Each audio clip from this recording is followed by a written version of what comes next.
Kahit gaano tayo ka-busy sa buhay, minsan maglaan tayo ng oras para naman makapag-unwind o kaya'y lumabas.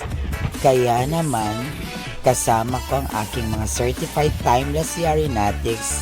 Kami po ay nagliwaliw at namasyal.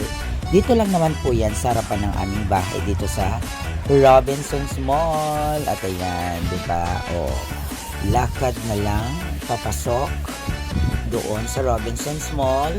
At ayan, nakita nga namin ang higanteng Christmas tree. At ayan, naaliw po kami sa dami ng ilaw at sa dami na rin po ng tao. O diba, ang colorful ng mga suot namin.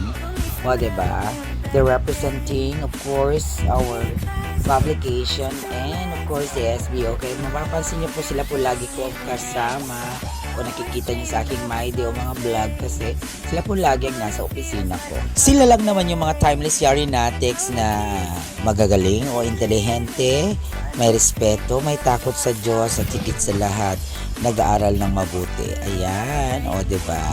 Para kaming may pupuntahan na kainan. Pero ang sa totoo lang, nagugutom na po kami. Kaya kami nagsadya na umakyat dito sa may third floor para maghanap ng makakain hanggang sa muli. I love you all. Yari natin!